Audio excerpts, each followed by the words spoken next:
तो अब पपाया के बारे में देख लेते हैं। तो पपाया में मेनली 4 प्रकार के डिसीज़ लगते हैं। ओके, पहला है रूट रॉट, दूसरा हमारा लीफ कर्ल, और तीसरा हमारा रिंग स्पॉट, और चौथा हमारा रूट नॉट। ओके, ये 4 डिसीजेस हैं। ओके, तो एक एक करके हम देखेंगे। तो सबसे पहले हम देख लेते हैं रूट रॉट के बारे में। ठीक है, रूट रॉट, ये देखिए इसमें 3 कैटेगरी है, ये 3 प्रकार के होते हैं। कौन कौन से? Collar rot, stem rot, root rot. Okay, 3 types होते हैं, कॉलर रॉट, स्टेम रॉट और रूट रॉट। ये 3 टाइप्स हैं। सिम्टम्स के बारे में बात करूँ तो जो कॉलर रॉट है, इसमें क्या है, जो ये हमारा मान लीजिए प्लांट्स है, किसका? पपीते का। पपीते का पौधा है स्टार्टिंग में नर्सरी में, तो ये जो हमारा सॉइल के सरफेस के पास वाला जो एरिया होता है, ये हल्का सा इधर थोड़ा वाटर वाटर के कारण ये गलने लगता है। ठीक है, ये जो पार्ट है ना, ये वाटर के कारण गलने लगता है। तो इसी को हम बोलते हैं हम रूट रॉट। ओके, तो इसमें लिखा क्या है कि रोग के प्रारंभिक लक्षण सॉइल के पास में स्टेम के बेस पर वाटर सकड़ के रूप में दिखाई देते हैं, और ये पेज तेजी से ऊपर की ओर फैलते हैं।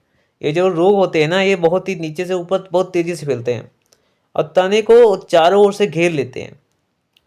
इससे क्या होता है, पौधा जो होता है वो मुरझा जाता है, सड़ जाता है और नष्ट हो जाता है।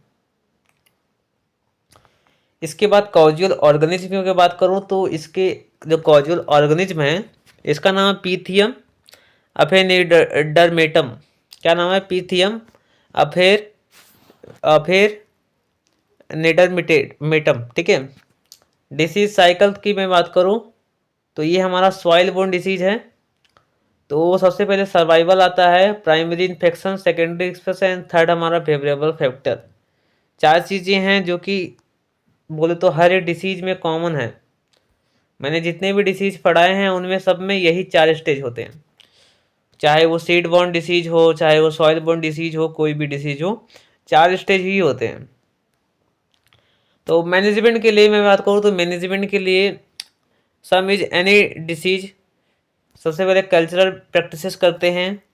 तो कल्चरल प्रैक्टिसेस में आपको बताया हूँ कि डीप समर प्लग, ठीक है, control dose of nitrogen fixation, crop rotations. Okay, तो ये सब हमारे कल्चरल प्रैक्टिसेस में आ जाते हैं। केमिकल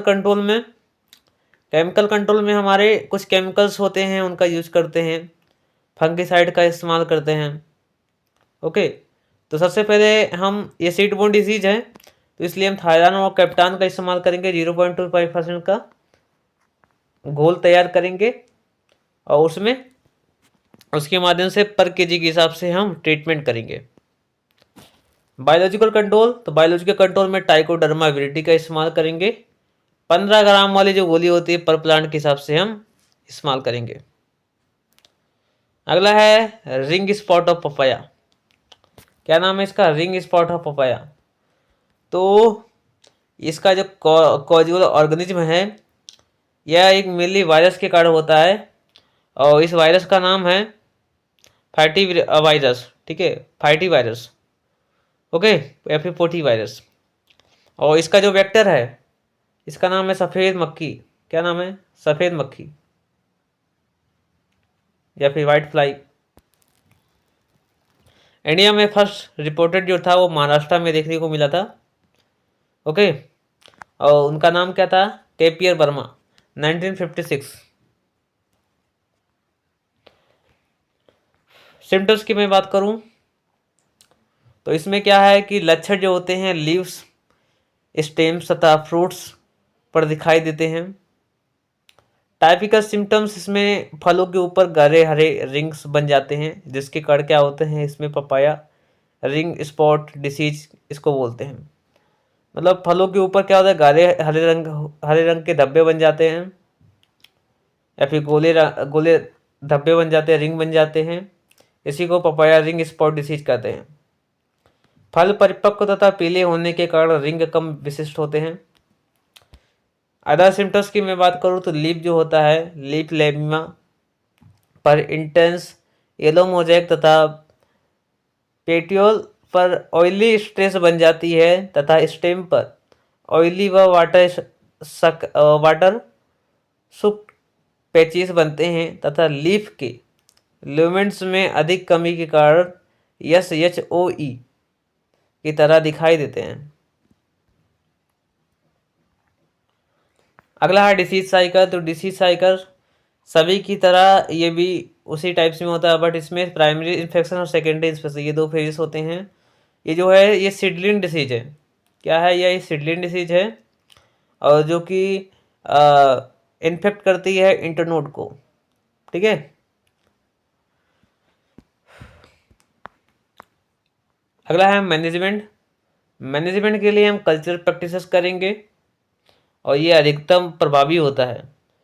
ओके, इसके लिए use disease free seedlings for planting. Okay, तो हम क्या करेंगे, डिसीज फ्री सीड्स का इस्तेमाल करेंगे प्लांटिंग के लिए। न्यू ऑर्चर्ड को इन्फेक्टेड ऑर्चर्ड से दूर रखते हैं, मतलब जो नए बगीचे होते हैं उनको इन्फेक्टेड बगीचे से दूर रखा जाता है।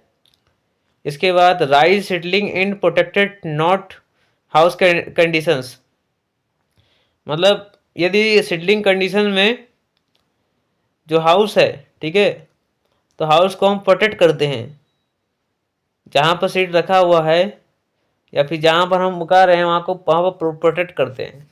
नॉन होस्ट जो क्रॉप्स लाइक्स जो मेज होते हैं, साउड बी ग्राउंड्स, ठीक है, एग्जाम्पल के papaya orchard and in betweens papaya, मतलब कहने का मतलब क्या है कि हम उधर भी नहीं उगाते हैं जहाँ पर नॉन होस्ट वाले क्रॉप्स लाइक जो मक्का उक्का पाए जाते हैं, उधर भी इसको ग्रो नहीं करते हैं।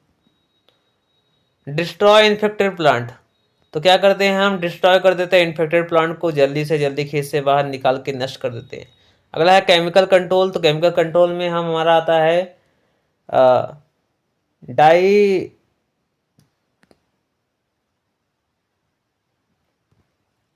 डाइनेथोड आता है हमारा 1 ml पर लीटर के हिसाब से इसको स्प्रे करते हैं।